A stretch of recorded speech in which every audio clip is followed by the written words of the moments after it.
Halo kawan pajak, bagaimana kabar Anda hari ini? Selamat datang dalam podcast Opak Asin, obrolan pajak asik dan nyenengin, edisi kedua. Senang sekali rasanya saya, Rati Silviani, dari KPP Wajib Pajak Besar 2, memandu podcast Opak Asin, dengan tema Bea Materai. Di episode kali ini, kita akan membicarakan tentang peraturan Bea Materai yang baru, setelah lebih dari 35 tahun kita tidak mengganti Undang-Undang Bea Materai. Kita akan membahas poin perubahan besar yang ada di Undang-Undang Bea Materai yang baru ini. Di tengah-tengah kita telah hadir 2 orang penyuluh pajak ahli pertama KPP Wajib Pajak Besar 2 yang sudah tidak diragukan lagi kinerjanya. 2 orang narasumber kita ini adalah Mas Lorian Arvisa yang biasa dipanggil Mas Yayan, dan juga Mas Angga Berlianto yang biasa dipanggil Angga. Halo Mas Yayan, Mas Angga, Halo, apa kabar? Alhamdulillah. Apa kabar? Wah, senang sekali ya, selamat datang di podcast Opak Asin hari ini. Mas Yayan, mau nanya nih, di undang-undang yang baru ini, apakah ada perubahan objek Bea Materai? Baik Mbak Ratih, di undang-undang yang baru ini mencakup untuk dokumen elektronik. Jadi sekarang tidak hanya dokumen fisik yang dikenakan bea materai, tetapi juga dokumen digital. Jadi sekarang ada 2 bentuk dari objeknya. Jadi bisa yang fisik dan juga dokumen digital itu sekarang terhutang untuk dan menjadi objek bea materai. Lalu, Mas Angga, bagaimana dengan tarif bea materainya? Baik, ini agak berat memang menjadi polemik juga di masyarakat bahwasanya untuk tarif bea materai terpaksa harus dinaikkan. Tapi ini sebetulnya juga seiring dengan perubahan zaman. Kalau kita lihat di tahun 1985 dibandingkan dengan sekarang, mungkin GDP-nya juga sudah tumbuh 10 kali lipat gitu. Kalau seandainya bea materainya kita tidak naikkan, rasanya kok kurang pas gitu. Sementara kita harus juga mendukung penerimaan negara. Di samping itu juga sebetulnya kenaikan tarif bea materai ini juga tidak serta-merta menjadi beban bagi masyarakat, karena kalau kita lihat di undang-undang yang sebelumnya itu tarif bea materai itu dibagi 2 Mbak Rati, 3.000 dan 6.000. Untuk dokumen dengan nilai 250.000 sampai dengan 1 juta itu dikenakan 3.000.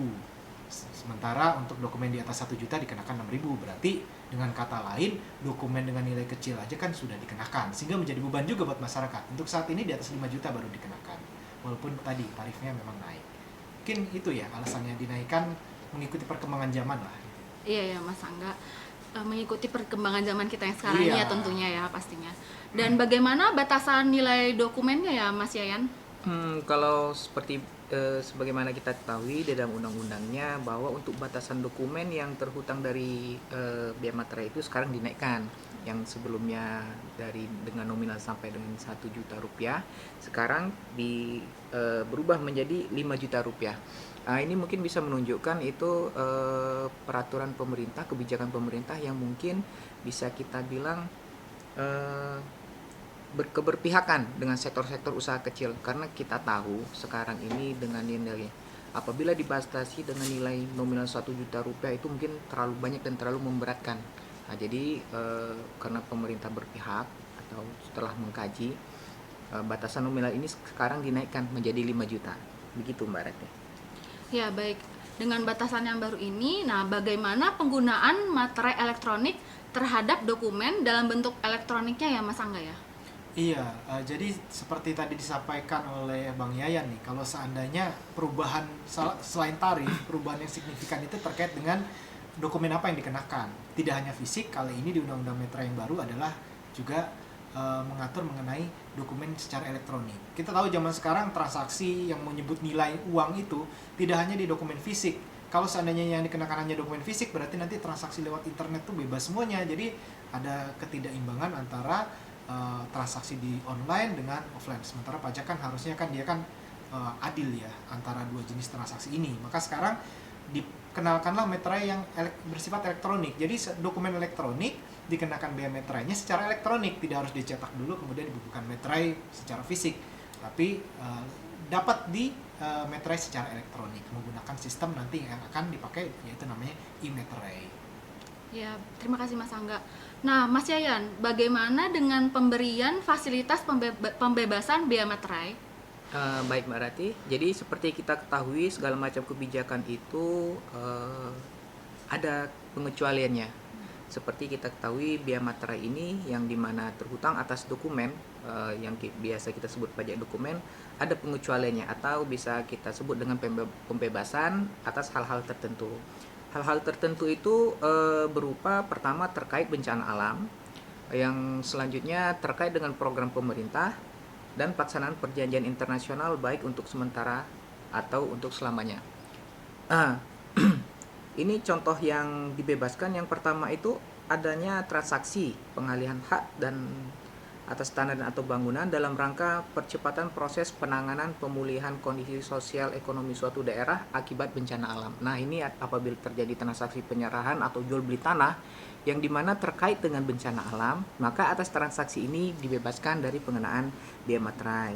Selanjutnya ada pengalihan hak tanah dan bangunan yang digunakan semata-mata bersifat keagamaan atau dalam rangka sosial dan tidak bersifat komersial. Nah, ini dalam rangka keagamaan apabila ada jual beli tanah, jual beli bangunan. Nah, ini dokumen-dokumen atas ini dibebaskan dari pengenaan biaya materai. Selanjutnya ada dalam rangka mendorong pelaksanaan program pemerintah. Jadi pemerintah ketika ada program pemerintah ini demi mendorong keberhasilan dalam program pemerintah, maka atas dokumen-dokumen yang mendukung pelaksanaan program pemerintah ini juga dibebaskan dari pengenaan biaya materai. Selanjutnya terkait pelaksanaan perjanjian internasional yang telah mengikat berdasarkan peraturan perundangan tertentu di bidang perjanjian internasional. Kurang lebih seperti itu Mbak Rati. Baik Mas Yayan, jadi itu adalah dokumen-dokumen yang mendapatkan fasilitas pembebasan ya Mas Yayan ya? Iya betul sekali. Dan ada nggak sih pengaturan sanksi atas biaya materai ini ya Mas Angga? Pasti ada. Di dalam perpajakan itu kan kita mengatur mengenai hukum material dan formil gitu ya. Kalau material dijelaskan tentang tarifnya, kemudian objeknya apa. Nah, nanti formilnya adalah bagaimana melaksanakan ini. Melaksanakan tidak hanya untuk bagaimana mendapatkan meterainya, bagaimana cetakannya, tapi bagaimana menjaga biaya meterai ini itu bisa terjaga keasliannya sehingga bisa mendukung penerimaan negara. Kalau seandainya dipalsukan, maka ya kan akan berpengaruh juga terhadap penerimaan negara. Jadi nanti terkait dengan unsur pendukung di bidang hukum yang akan mensupport biaya materai ini akan ada dua. Yang pertama itu pidana apabila mereka memalsukan.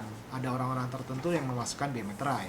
Yang kedua adalah sanksi terkait dengan orang yang seharusnya memeterai suatu dokumen, tapi dia tidak memeterai itu. Nah, ini kan harus dimeterai kemudian. Nah, di undang-undang yang baru, pemeteraian kemudian itu ada dua tipe. Pemeteraian yang sebelum berlakunya undang-undang ini dan yang setelah berlakunya undang-undang ini. Setelah berlakunya undang-undang ini, kalau seandainya dokumen itu belum dimeterai, kemudian ketahuan oleh pemeriksa, kemudian akan dikenakan sanksi 100%. Jadi kalau seandainya dia ada satu dokumen yang belum dimeterai, harusnya bayar 10.000, jadi 20.000 nanti pemeteraian kemudiannya. Dan ini kalau seandainya ribuan ya tentu akan ya lumayan juga wajib pajak, sehingga kita sarankan wajib pajak untuk patuh. Kemudian apabila sebelum berlakunya Undang-Undang Biaya Materai sebelum 2021, itu dikenakannya lebih besar lagi. Kalau sampai sekarang belum dimeterai, itu kenanya 200%. Jadi tadinya bayar cuma 10.000 beli meterai, kemudian dimeterai kemudian, jadinya dia harus mengeluarkan uang 30.000 gitu. Nah, inilah sanksi-sanksi yang harus wajib pajak kalau bisa aware terhadap sanksi ini. Jangan sampai ada dokumen yang belum dimeterai kalau seandainya dia memang objek biaya materai. Ya, betul sekali Mas Angga. Jadi tadi telah dijelaskan untuk sebelumnya meterai itu 3.000 dan 6.000 ya. Ya, yang dan peraturan yang lama. Iya, yang lama, dan yang baru ini kan yang 10.000 ya. Betul sekali. Lalu bagaimana dengan meterai yang 3.000 dan 6.000 yang masih beredar itu, apakah masih bisa dipakai atau tidak ya Mas Yayan? Jadi begini. Jadi kita ketahui bahwa undang-undang tentang biaya materai ini berlaku itu 1 Januari 2021. Jadi sudah diberikan kesempatan atau relaksasi atas materai 3.000 dan 6.000 yang sudah terlanjur terbit dan belum dipakai sepenuhnya itu di tahun 2021 itu masih bisa digunakan. Tapi sekarang kan kita sudah masuk 2022.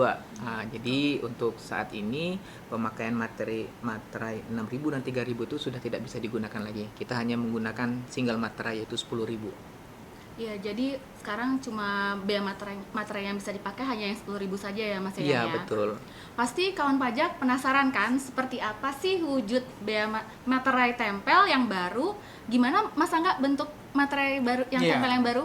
Ini agak susah nih kalau kita gambarkan nih. Mungkin nanti kita minta tolong dari tim podcastnya untuk menampilkan ya, ada di layar ya. Pada dasarnya sama, yang ciri yang paling mencolok tentunya ada nilainya. Nilainya berubah menjadi 10.000. Kemudian sisanya itu nanti akan sama. Mungkin nanti dibantu juga dengan Bang Yayan, nanti coba dijelaskan ya Mbak Rati ya. Iya betul. Jadi Mas Yayan, gimana ciri umum dan ciri khusus dari materai tempel yang baru ini yang perlu diketahui oleh kawan pajak dan juga masyarakat luas? Oke, baik, kita bahas ya tentang ciri-ciri materai tempel yang terbaru ya. Yang pertama itu ada gambar lambang Garuda Pancasila. Jadi di bagian tengah atas itu jelas ada gambar Garuda Pancasilanya. Itu ciri yang pertama. Selanjutnya ciri yang kedua ada tulisan materai tempel. Nah, itu sekitar di bawah gambar Garuda Pancasila itu ada tulisan materai tempel. Selanjutnya jelas ada angka 10.000 dan tulisan Rp10.000. Nah, itu di bagian kiri atas. Selanjutnya ada teks mikro modulasi Indonesia. Yang selanjutnya ada blok ornamen khas Indonesia, itu ada di pojok kanan atas, itu ada blok ornamen khas Indonesia. Selanjutnya ada tulisan TGL yang artinya tanggal dan angka 20, itu mungkin di situ kemudian akan digunakan untuk pengisian tanggal dan tahun dari transaksi tersebut. Selanjutnya ciri yang ketujuh, bentuk materai ini adalah segi empat dan warna materai ini didominan dengan warna merah muda. Ini warna merah muda ini mendominan. Jadi ke sebagian besar warnanya adalah warna merah muda. Selanjutnya juga ada perekat pada sisi belakang. Jadi kalau kita beli materai itu di bagian belakangnya itu sudah ada teknologi perekatnya, yang mana cukup kita basahkan saja. Nah, itu materainya sudah tinggal kita tempelkan, basahkan dengan sedikit air. Nah, ini perekat ada pada sisi belakang. Jadi kalau menemukan materai yang tidak ada perekatnya pada bagian belakang, itu kemungkinan materainya tidak asli. Selanjutnya ada serat pada kertas berwarna merah dan kuning. Nah, ini ada serat berwarna merah dan kuning. Ciri yang ke-11 ada hologram berbentuk persegi panjang yang memuat gambar lambang negara Garuda Pancasila. Ada gambar bintang dan logo Kementerian Keuangan dan tulisan DJP. Selanjutnya ada efek raba pada angka 10.000. Jadi kalau kita raba di angka 10.000 dari materai ini mungkin agak kasar ya, ada efek raba. Jadi bisa kita raba dengan jari kita, itu ada efeknya. Khusus di angka 10.000-nya. Selanjutnya ada efek perubahan warna dari magenta menjadi hijau pada blok ornamen khas Indonesia. Nah, ini blok ornamen khas Indonesia ini yang ada di pojok kanan atas ini ada efek perubahan warna dari warna magenta bisa menjadi hijau. Nah, ini warnanya bisa berubah-ubah kalau terkena cahaya. Ini khusus di blok ornamen. Selanjutnya ada gambar raster berupa logo Kementerian Keuangan dan tulisan DJP. Selanjutnya, gambar ornamen khas Indonesia pada area lambang Garuda Pancasila dan ada pola motif khusus pada tulisan materai tempel. Nah, jadi di materai tempel ini ada pola motif khusus di tulisannya, pada tulisan. Selanjutnya ada 17 digit nomor seri. Jadi tiap materai itu mempunyai nomor seri masing-masing. Jadi tidak ada materai itu nomornya sama antara satu dengan yang lainnya. Jadi di sini untuk digit nomor materai itu ada 17 digit. Itu ada pada bagian bawah. Bisa kita lihat di bawah tulisan materai tempel ada 17 digit. Selanjutnya sebagian cetakan berpendar kuning di bawah sinar ultraviolet. Nah, ini menunjukkan adalah materai asli. Jadi ketika di bawah sinar UV akan berpendar menjadi warna kuning. Selanjutnya perforasi bentuk bintang, oval, dan bulat. Jadi kurang lebih sebegitu Mbak Ratih ciri-ciri materai pada umumnya untuk yang sekarang ini. Baik Mas Yayan, jadi itu detail ciri khusus dan ciri umum dari materai tempel yang baru ya Mas Yayan ya? Ya, betul. Nah, ada nggak pesan dari Mas Angga untuk kawan pajak terkait bea materai ini? Iya, Kalau kita dengarkan tadi penjelasan dari Bang Yayan ya, memang meterai ini ciri khasnya itu banyak sekali. Cuman kan ketika masyarakat awam melihat meterai, itu ya meterai seperti itu, nggak akan nama mereka diraba, nggak akan. Yang penting bentuknya meterai pasti dibeli. Nah, ini akan berdampak ketika misalkan mereka membeli satu meterai, kemudian meterainya ini nanti akan dipakai sebagai alat bukti di pengadilan. Kemudian setelah ditakutkan dicek, ternyata meterainya palsu, sehingga tidak berlakulah sebagai alat bukti di pengadilan. Nah, oleh karena itu kami menekankan paling tidak diraba lah. Akan kelihatan mana kertas cetakan, mana itu kertas yang betul-betul hasil dari meterai tempe yang buat oleh peruri gitu. Akan terjadi kekasarannya pun akan berbeda, sehingga kita tahu bahwasanya itu adalah meterai palsu. Mungkin itu aja kepada kawan pajak, jangan sampai ketipu dengan meterai-meterai yang palsu. Nah, agar kawan pajak tidak tertipu, Mas Yayan ada nggak tips-tips untuk kawan pajak agar tidak salah membeli materai? Baik Mbak Reti, jadi sebenarnya ada trik sederhana sih sebenarnya kalau kita mau beli materai itu. Jadi bisa kita pastikan untuk menghindari apabila kita membeli materai itu yang harga nominalnya di bawah harga nominal dari materai tersebut. Seperti kita tahu kan harga materai sekarang ini 10.000. Jadi misalnya ada yang menjual materai dengan harga di bawah 10.000 atau misalnya 8.000. Jadi bisa sedikit kita curigain lah, kurang lebih seperti itu. Jadi pengalaman saya, kita tahu bahwa materai tempel ini yang mendistribusikannya ada di kantor pos. Jadi ketika saya itu dulu pernah membeli materai di kantor pos, harganya memang sesuai dengan harga nominal. Jadi misalnya dulu ada materai 6.000, kita beli 5, ya harganya 30.000, kurang lebih seperti itu. Jadi harga di distributor pertamanya aja sudah sesuai dengan harga di nominal harga di materainya. Iya. Jadi kalau kita beli materai 10.000 dan harganya masih di bawah 10.000, jadi sedikit dicurigain lah gitu, kurang lebih seperti itu. Iya, jadi kemungkinan kalau ada kawan pajak yang beli materai di bawah 10.000 itu kemungkinan besar itu palsu ya. Bisa jadi ya. Jadi kita harus aware lah ya. Iya. Mungkin kalau butuh uang mungkin yang jualnya. Nah, bisa jadi ada stok materai dan dia kebelan apa? Kalau enggak butuh harus uang. curiga ya. Iya. Baik kawan pajak, tak terasa kita sudah sampai di penghujung episode podcast Opak Asin edisi Bea Materai. Tak bosan, kami mengingatkan untuk kita semua menjaga protokol kesehatan agar kita bisa terbebas dari COVID-19. Terima kasih atas partisipasinya di podcast Opak Asin episode kali ini. Mas Yayan, Mas Angga, boleh nggak satu kali ikut ngomong Opak Asin? Obrolan pajak Opak asik Asin. dan nyenengin. Asik. Bareng-bareng ya. Bareng-bareng, oke. Ayo, 1, 2, 3. Opak Asin, obrolan pajak asik dan nyenengin. Terima kasih Mas Yayan, Mas Angga. Terima kasih Mbak Kawan Leti. pajak, terima kasih sudah hadir pada hari ini di podcast Opak Asin dengan narasumber kita hari ini Mas Yayan dan Mas Angga mengenai tema Bea Materai. Terima kasih banyak atas kehadiran Mas Yayan dan Mas Angga di studio lantai 15 KPP Wajib Pajak Besar 2. Dan tidak terasa sudah saatnya kita menutup jumpa kita hari ini.